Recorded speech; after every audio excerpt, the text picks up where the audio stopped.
থেকে বাবা দাদু কোনো লেওড়ার পকেটে একটা বিড়ি নেই। দুর্বাল, ভালো লাগে না। যাই বাড়া, চিংড়ি আঙ্কেলের দোকানে গিয়ে একটা সিগারেট কিনে খাই। টাকা না দিয়ে পালিয়ে যাব। এই যে চিংড়ি আঙ্কেল, আমাকে একটা কিং সাইজ গোল ফ্লেক লাইট সিগারেট দেন তো। আর বলছি কি আঙ্কেল, আর তার সাথে ডিসলাইও দেবেন সিগারেটটা ধরানোর জন্য। क्या बोला तूने? ছি, সমাজটা এইভাবেই নষ্ট হয়ে যাচ্ছে। বাচ্চা বাচ্চা ছেলেরা কিভাবে নেশাভান করছে, এদের আবার কিছু বলা যাবে না। যা টেম্পার এই বাচ্চাদের। এই যে আঙ্কেল, বেশি গাড় পাকামো না করে একটু তাড়াতাড়ি সিগারেটটা দেন।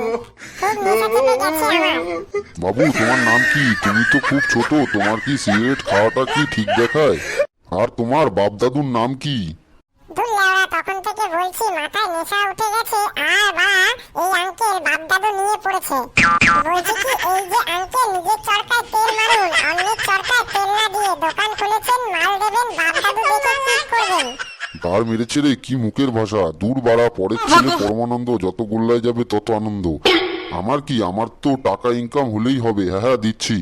এই নে তোর সিগারেট, দে 20 টাকা দে। হ্যাঁ দিচ্ছি, একটু ওয়েট করো। আগে সিগারেটটা খেয়ে নি, তারপর টাকা দিচ্ছি। এমন করছে যে আমি টাকা না দিয়ে পালিয়ে যাচ্ছি। हे प्रभु हे हरि राम कृष्ण जगन्नाथ प्रेमानंदी, ये क्या हुआ? আহ, কি সুখ সিগারেটটা খেয়ে। এই যে বলছি কি, দুটো চিপসের প্যাকেট দাও। আর কত হয়েছে বলো? এই নে চিপসের প্যাকেট। আর তোর হয়েছে মোট 40 টাকা, দে এবার। এই রে, গার মেরেছে। 40 টাকা হয়ে গেল। আমার কাছে তো 5 টাকা আছে। ওর বাল পালিয়ে যায়, আমাকে তো চেনেই না। কি রে, কি হলো? দে দে 40 টাকা দে, তাড়াতাড়ি দে। হ্যাঁ হ্যাঁ, এই তো। না মানে বলছি কি,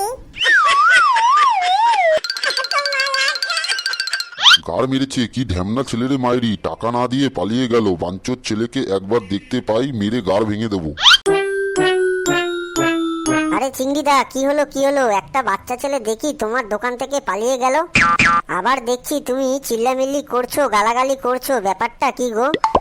কি আর বলবো, কি লম্পট ছেলেরে মাইরি! একটুখানি বাচ্চা ছেলে সিগারেট খেয়ে আমাকে টাকা না দিয়ে পালিয়ে গেল। কি বলছো গো চিংড়িদা? সত্যি বাচ্চা ছেলেকে চেনা চেনা লাগছে। কার সাথে যেন দেখেছি, কার সাথে যেন দেখলাম। এই মনে কর, ভালো করে মনে কর, ছেলেটার বাড়িতে গিয়ে বলে আসবো। দাঁড়াও দাঁড়াও, একটু ভালো করে মনে করতে দাও। ওরে হ্যাঁ, আরে বাচ্চা ছেলেটা হলো আমাদের ভক্তর নাতি, ফুটোর ছেলে গো। কয়েকদিন আগে তো ভক্ত আমাদের বাড়িতে এসেছিল ওর নাতিকে নিয়ে। তারপর থেকেই আমাদের বাড়িতে সাইকেলটা খুঁজে পাচ্ছি না। মনে হয় ভক্তর নাতি নিয়েছে। কি বলো গো, ফুটোর ছেলে শেষমেশ চোর! শালা হারামজাদা, যেমন ফুটো একটা ঢ্যামনা, আর এখন নাকি ফুটোর ছেলে চোর। এই কেলো করেছে ভক্ত, এইবার গার মারা গেল। এতদিন ঢ্যামনা ফুটো জ্বালায় জ্বলছিল, এইবার নাকি ফুটোর ছেলেও চোর। ভক্ত যদি শোনে নাতি চোর, ভক্ত শেষ এইবার। ধুর বাল, যে শেষ হবে হোক। ফুটোর ছেলে চুরি করেছে, আজকেই আমি যাব ফুটোর বাড়িতে ভক্তকে নালিশ করতে। হ্যাঁ যাবো, চলো চলো। ফুটোর ছেলে চোর, কোনোই রক্ষা নেই। এই দেখো চিংড়িদা, আমার সাইকেলটা ওই শালা ভক্তর নাতি নিয়ে এসেছে। শালা, এ তো দেখি বাপ ছেলে রাম ঢ্যামনা। এই শালাদেরকে আজকে ছেড়ে কথা বলবো না। ও ভক্তদা, ভক্তদা তাড়াতাড়ি বাইরে আসো। কারারে বাড়া, এই অবেলায় এসে ডাকাডাকি করছে! বাল, একটু শান্তিও নেই। এমনি সারাদিন ছেলে আর নাতি শান্তিতে থাকতে দেয় না। না না, দেখি বাল কারা আসলো। ওরে, তোরা এসেছিস? কি চিংড়ি ভাই, এই অবেলায় আমার বাড়িতে কি মনে করে এসেছো? আসো, ঘরে এসে বসো বসো। ছি ভক্তদা, আমরা গ্রামের মানুষরা তোমাকে কত সম্মান করতাম, আর তোমার দেখি এই শিক্ষা দীক্ষা। এই লেওড়া কেলো করেছে! কি ভুলভাল বলছো তোমরা? নেশাভান করে এসেছো নাকি এই অবেলায়? না গো ভক্তদা, আমরা কেউ নেশাবান করিনি। বলছি কি ভক্তদা, এই সাইকেলটা কার শুনি? কেন, এই সাইকেলটা আমার নাতির। আমার কাছ থেকে তো 500 টাকা নিয়ে এই সাইকেলটা কিনে নিয়ে এসছে আমার নাতি। ভক্তদা, তোমার নাতি তো পুরো গাড় মেরে দিল তোমার। প্রথম কথা, এই সাইকেলটা 500 টাকা না, 5000 টাকা। এই সাইকেলটা তো নাতি চুরি করে এনেছে। দেখ চিংড়ি, মুখ সামলে কথা বল। আমার নাতির সম্পর্কে উল্টো পাল্টা কথা বলিস না, তাহলে কিন্তু ঝামেলা শুরু হয়ে যাবে। হ্যাঁ, এতদিন তো শুধু শুনেই এসেছি, এবার তো সামনেই দেখতে পাচ্ছি চোরের মায়ের বড় গলা। এই সাইকেলটা তোমার নাতি আমার বাড়ির থেকে চুরি করে এনেছে। ভক্তদা, তোমার সাথে মজা করে আমাদের কি লাভ বলো তো দেখি? শুধু কি তাই আজকে তোমার নাতি নাতি কি করেছে সেটা কি জানো? বল কি কাজ করেছে আমার নাতি। শোনো তাহলে, তোমার নাতি আজকে সকালে আমার দোকানে গিয়ে এমন ভাবে সিগারেট খাচ্ছে মনে হয় তো কত বড় হয়ে গেছে। আমি তো চিনতে পারিনি যে তোমার নাতি। শুধু কি তাই, তোমার নাতি মুখের ভাষা এতটাই খারাপ আমাকেও পর্যন্ত খিস্তি গালাগালি করছে। চিচি, আমার নাতি এতটা খারাপ হয়ে গেছে আমি ভাবতেও পারিনি। আজকে বাড়ি আসুক শুয়োরের বাচ্চা, নাতির গাড় ভেঙে দেবো। বলছি কি চিংড়ি, তোমার দোকান থেকে কিছু চুরি করেনি তো? তাই নয় তো কি, চুরি করেছে বলেই তো তোমার কাছে এসেছি। সিগারেট খেয়েছে, আবার চিপসের প্যাকেট নিয়ে পালিয়ে এসছে টাকা না দিয়ে। ধরতে পারিনি, ধরতে পারলে তো বেঁধে রেখে দিতাম। এই চিংড়ি, না না এরকম করিস না, আমি দেখছি ব্যাপারটা। হ্যাঁ তাই দেখো, এতদিন ফুটো সারা গ্রামের লোককে জ্বালিয়ে খেয়েছে, এখন দেখি ফুটোর ছেলে গ্রামে চুরি করে বেড়াচ্ছে। চিচি, এই কথা শোনার আগে আমার মরণ কেন হলো না?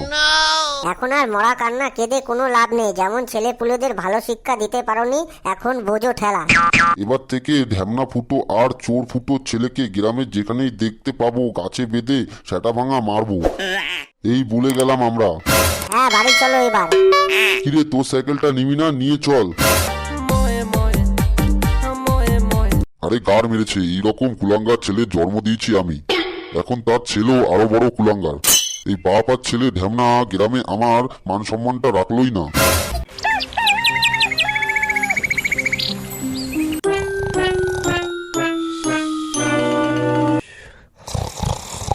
শুয়োরের বাচ্চাগুলো দেখ কেমন নাক ডেকে ঘুমাচ্ছে।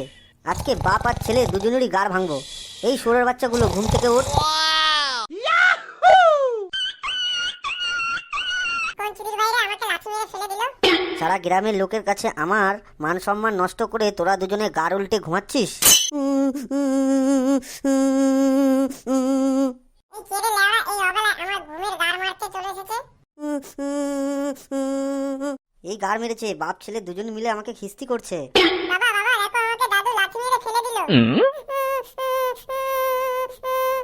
শুয়োরের বাচ্চা, তোকে তো শুধু লাথি মেরেছি, আজকে থেকে তোর খাওয়া দাওয়া সব বন্ধ। এই গাড় মেরেছে আমার ছেলে, তোমার আবার কোন বাড়াবাতে জল দিল শুনি? ওরা তুই তাহলে শুনতে চাস? হ্যাঁ বলো দেখি শুনি। বলো দেখি কি? শোন তাহলে, তোর ছেলে চোর হয়ে গেছে, চিংড়ির দোকানে গিয়ে সিগারেট খেয়ে চিপস নিয়ে পালিয়ে এসেছে। কি বলছো তুমি? খানকির ছেলে এত বড় সাহস হয়ে গেছে, আবার সিগারেট খাওয়া শুরু করেছে? শুধু কি তাই, এই 2-4 দিন আগে একটা সাইকেল কিনে এনেছিল না? আর বলেছিল কি 500 টাকা দিয়ে কিনে এনেছে। পুরো মিথ্যা কথা জানিস, এই সাইকেলটা চুরি করে এনেছিল। হ্যাঁ তাই? তুমি সত্যি কথা বলছো? আরে হ্যাঁ সত্যিই বলছি, বিশ্বাস না হলে ওই শুয়োরের বাচ্চাটাকে জিজ্ঞেস কর। সুরের বাচ্চা, তুই এইসব বাইচাল করে বেড়াচ্ছিস, দাঁড়া তোর হচ্ছে। না বাবা, বলছি কি ভুল হয়ে গেছে, এইবারের মতন ক্ষমা করে দাও, আর কোনোদিন হবে না। তোর ক্ষমার গাড় মেরেছে, আগে বল তুই চুরি করেছিস কেন?